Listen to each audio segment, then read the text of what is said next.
آپ سب سے میری گزارش ہے، جتنے آپ لوگ یہاں آتے ہیں میرے پاس جمعہ پڑھنے کے لیے، یہ آپ سب کی محبت ہے۔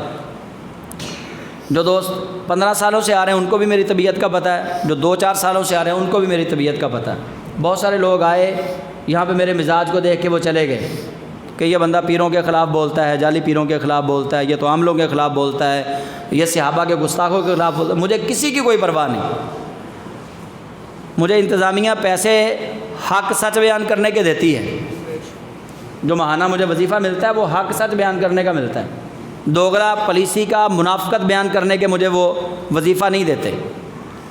یہ بات آپ سب کے ذہن میں ہونی چاہیے۔ آپ میں سے اگر کسی بندے کا تعلق صحابہ کے گستاخوں سے ہے تو میں علی اعلان کہتا ہوں کہ اس بندے کا میرے ساتھ تعلق نہیں ہونا چاہیے۔ جو بندہ سیدنا عثمان غنی کو گالیاں دیتا ہو، سیدنا ابوبکر صدیق کو گالیاں دیتا ہو، حضرت عمر فاروق کو گالیاں دیتا ہو، اماں عائشہ صدیقہ کو گالیاں دیتا ہو، اس بندے کو ہماری مسجد میں نہیں آنا چاہیے۔ میں تو یہ قطعاً برداشت نہیں کر سکتا کہ ایسا بندہ میرے پیچھے نماز بھی پڑھے، اس کے یزید سے بھی مراسم ہوں اور وہ حسین علیہ السلام کا نام بھی لے رہا ہو۔ ایسا نہیں ہونا چاہیے۔ صحابہ کا جو یار ہوگا نا، جو مولا علی کا یار ہوگا وہ صحابہ کا بھی یار ہوگا۔ یہ نہیں ہو سکتا کہ وہ، آپ دیکھیے نا، جو بندہ حضرت ابوبکر صدیق کو گالی دیتا ہے در پردہ وہ مولا علی کے امام کو گالی دے رہا ہے۔ کیا مولا علی نے 2.5 سال حضرت ابوبکر صدیق کے پیچھے نمازیں نہیں پڑھی؟ حضرت مولا علی نے حضرت ابوبکر صدیق کے پیچھے 2.5 سال نمازیں پڑھی ہیں، اور پھر یہ اتنے بدبخت لوگ ہیں کہتے ہیں جی مولا علی نے تقیہ کیا تھا۔ نعوذ باللہ، تقیہ تو منافقت کا نام ہے۔ مولا علی کیسے منافقت کر سکتے ہیں؟ نعوذ باللہ، منافقت تو وہاں ویسے ہی چھٹ جاتے ہوں گے، منافقت کے بادل جہاں مولا علی گزر جاتے ہوں گے۔ ہمارا تو یہ ایمان ہے۔ نہ مولا علی نے حضرت ابوبکر صدیق کے پیچھے ڈرتے ہوئے نمازیں پڑھی ہیں کیونکہ وہ شیر خدا تھے، نہ آپ نے منافقت سے نمازیں پڑھی ہیں۔ آپ نے 10 سال سے زائد کا عرصہ حضرت سیدنا عمر فاروق کے پیچھے نمازیں پڑھی ہیں، حضرت عثمان غنی کے پیچھے نمازیں پڑھی ہیں، پھر آپ بعد میں کوفہ تشریف لے گئے۔ لیکن یہ حضرت ابوبکر کو گالیاں دینے والے، جب اماں عائشہ صدیقہ کو مولا علی نے اپنی ماں کہا ہے تو 14ویں صدی میں آنے والا، 15ویں صدی میں پیدا ہونے والا اماں عائشہ صدیقہ کے ماں ہونے کا انکار کرے تو مجھے بتائیے وہ مولا علی کا ماننے والا ہے یا مولا علی کا مخالف ہے؟ ایسے لوگوں سے کبھی اپنا تعلق نہ رکھیں جو آپ لوگوں کو مدینے کی بس میں بٹھا کے اور وہ یزید کے گھر لے جائیں۔ آپ نے اہل بیت کی شان ہی سننی ہے نا۔ کیا اہل بیت کی شان یہ ہے کہ ابوبکر صدیق کو کافر کہا جائے؟ کیا اہل بیت کی شان یہ ہے کہ حضرت عثمان غنی کو گالیاں دی جائیں، اماں عائشہ صدیقہ کو گالیاں دی جائیں؟ نہیں۔ وہ گالی دینا تو میرے لیے جائز نہیں ہے کہ میں آپ لوگوں کو گالی دوں یا آپ مجھے گالی دیں۔ گالی تو ایک مسلمان دوسرے مسلمان کو نہیں دے سکتا، رسول اللہ نے منع فرمایا ہے، اور وہ تو مسلمان بھی اتنے اعلیٰ درجے کے۔ مجھے بتائیے کہ وہ بندہ مسلمان ہو سکتا ہے جس کا اس کتاب پہ یقین نہ ہو؟ ہے کوئی شخص؟ جب قرآن کہتا ہے کہ ابوبکر صدیق وہ ہیں جن سے اللہ راضی ہو گیا، عمر وہ ہے جن سے اللہ راضی ہو گیا، عثمان وہ ہے جن سے اللہ راضی ہو گیا، اب جن سے اللہ راضی ہو اور رب نے قرآن کی آیتیں نازل کی ان کی شان میں، اور کوئی 14ویں صدی کا احمق اٹھ کے کہے کہ میں ان سے راضی نہیں ہوں، تو مجھے بتائیے ہم اللہ کے راضی ہونے والے بندوں کے ساتھ کھڑے ہوں گے یا 14ویں صدی کے کسی ملا کے ساتھ کھڑے ہوں گے؟ اس لیے عقیدہ سب سے ضروری چیز ہے۔ آپ کی نمازیں، آپ کے روزے، آپ کی زکوٰۃ، آپ کا حج، سارا کچھ آپ کے منہ پہ اللہ دے مارے گا اگر آپ نے اللہ کے نبی کے یاروں کی توہین کی ہوئی تو۔ یار سمجھ نہیں آتی لوگوں کو۔ نبی علیہ السلام نے فرمایا میرے یہ دونوں یار حضرت ابوبکر اور حضرت عمر، فرمایا قیامت والے دن جب میں اٹھوں گا تو میرے یہ دونوں رفیق میرے ساتھ اٹھیں گے، دائیں طرف حضرت ابوبکر ہوں گے، بائیں طرف حضرت عمر فاروق ہوں گے، اور آگے مولا علی کرم اللہ تعالیٰ وجہ الکریم ہوں گے، پیچھے سے عثمان غنی رضی اللہ تعالیٰ عنہ ہوں گے۔ یار وہ تو حضور نے اپنے ساتھ ان کو سلایا ہوا ہے، حضور کے ساتھ ہیں وہ۔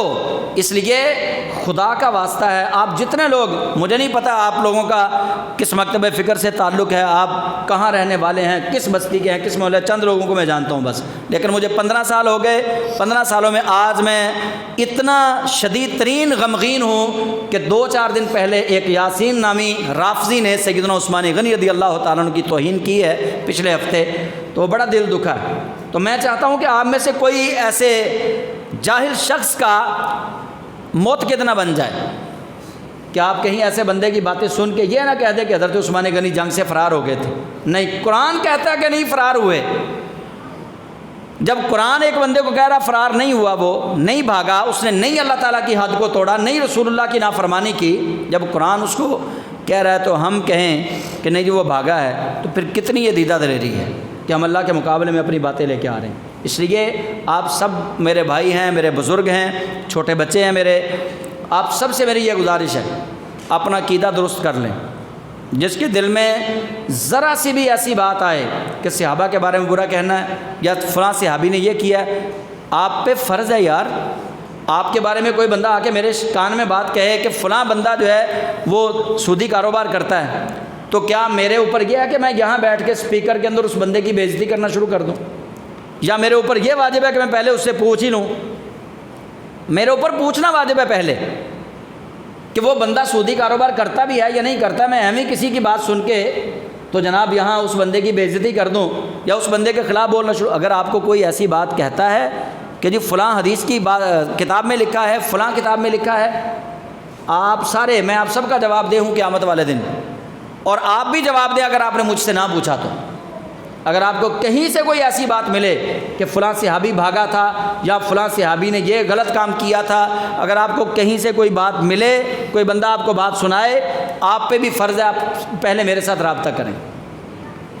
میں آپ کو اگر قرآن اور حدیث، صحیح حدیث سے اگر اس صحابی کے بارے میں وہ اچھی بات نہ بتاؤں جو آپ کو بات بتائے گی جو اس کے بالکل اپوزٹ ہوگی، تو آپ کو حق ہوگا کہ آپ اسی طرف چلے جائیں.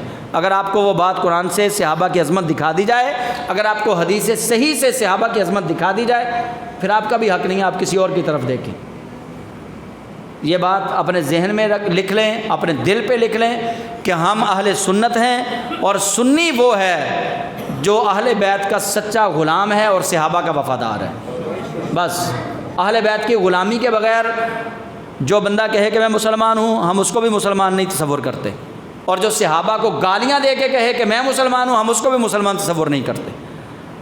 تو اللہ تعالیٰ مجھے بھی اور آپ سب کو اپنا عقیدہ درست کرنے کی توفیق عطا فرمائے. اللہ تعالیٰ ہم سب کو صحیح راستے پہ چلنے کی توفیق عطا فرمائے. یہ ایک بالکل متفقن علیہ بات ہے. آپ جتنے لوگ بیٹھے ہوئے مجھ سے، یہ بڑی عمر والے لوگ بھی بیٹھے ہوئے ہیں، یقیناً جو مجھ سے عمر میں بڑے ہیں وہ مجھ سے نیکیوں میں بھی زیادہ ہیں. ان کی عمر زیادہ ہے تو پھر ان کی نیکیاں بھی زیادہ ہیں. جو مجھ سے چھوٹے ہیں یقیناً وہ مجھ سے گناہوں میں بھی تھوڑے ہیں. جب ان کی عمر تھوڑی ہے تو انہوں نے گناہ بھی مجھ سے تھوڑے کیے ہوں گے.